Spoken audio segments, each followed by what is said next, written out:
Shalom, and welcome to Da'ati Wednesday Night Live at 8:30 p.m. I thank you very much for attending, being part of our live broadcast.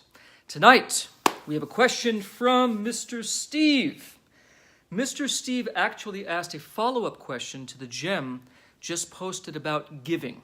Now, the gem said like this: if you increase your belongings, if you become wealthier, become more powerful, don't increase your residency. Don't increase your holdings. Increase your acts of giving. So the more money you get, don't increase yourself, increase other people. Now, most of us would agree that the idea of giving our things away is very Robin Hood-like. It's very noble. It's a wonderful idea. But in the practical world, let's ask a more important question. If I win the lottery tomorrow, and I have nothing but money in my bank account, what would be the Bible's instruction for me? Do I give it away? Do I relinquish my belongings? Am I allowed to increase my holdings? Am I allowed to increase where I live, my neighborhood, my automobile, my things that I like to enjoy? So it's a big question because when we think about increasing our financial holdings, there's things we'd all like to do. I'd like to go on vacation. I'd like to have a nicer car. I'd like to have a better watch. Yet, from the Bible's perspective, the idea of tzedek, tzedek, tirdof, righteous, righteous you will pursue, and you will give to the poor, and give to the needy, and give to those who don't have. That is the highest, one of the greatest of all qualities. So what is the proper balance when fortune does come your way? What is my spiritual responsibility? There's a very famous real story occurred about 35 years ago. Rabbi Menachem Mendel Schneerson of Lubavitch, the Lubavitcher Rebbe. A wealthy man once asked him, a man lived up in New York State. The question was, Rebbe, I am a wealthy person. You know that I'm also philanthropic. I like to give, I like to help and support. But I have this feeling that the people look at me, and they look at me with a short eye. It's called in Hebrew, ayin sarah, a negative eye. They're jealous of me. They don't like the fact I have money. Maybe they expect me to give to them, and I didn't. But I feel under the pressure 24 hours a day to keep giving and giving and giving, and I feel like I'm too known for that. I want to be known as a spiritual person. So, to negate the evil eye and negate this feeling of people looking at me, I have an idea. I want to sell my apartment, my big, beautiful apartment, and I want to get something smaller.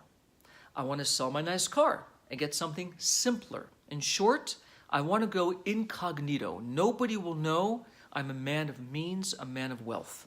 Rabbi Schneerson, what do you think? So the Rebbe paused and said to the man, if you can remember the following law of proportionality, there will never be a problem. The bigger the house, the bigger the Shabbat table. So again, the Rebbe said to this wealthy man, don't sell your house, don't sell your car, simply remember, the bigger the house, the bigger the Shabbat table. Now, what does that mean? So all of us know that the Holy Sabbath is the day that God rested. After 6 days of creation, God rested and declared the day holy. So what did the Rebbe mean that if you increase your wealth, put the money into expanding the Shabbat table? It doesn't mean only literally increase the table. What it means is, in direct proportion to your wealth, is your ability to help people. You see, by expanding the Shabbat table, I increase more places people could sit. I could invite more guests home to enjoy the food, the drink, the discussion, biblical studies.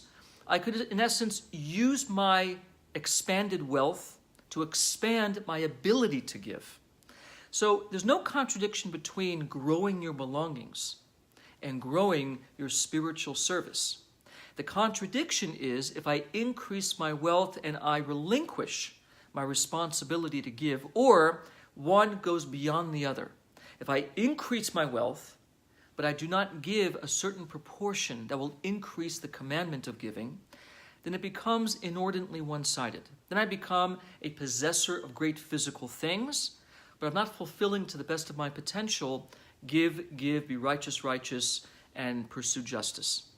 So the key to success is, if you increase wealth, is not to, God forbid, hide from it. It's okay to be known as a wealthy person, as a person of blessing. In fact, one of the greatest of all of the mystics of Jewish tradition, the Arizal, the Ari HaKodesh, the Arizal would stand before the wealthy.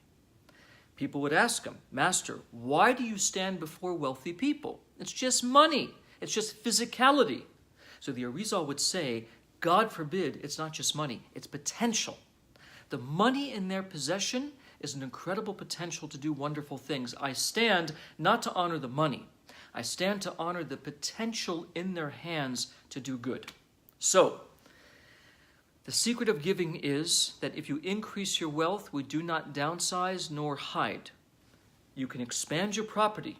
You can buy the bigger house. You can buy the bigger table. You can buy the nicer car.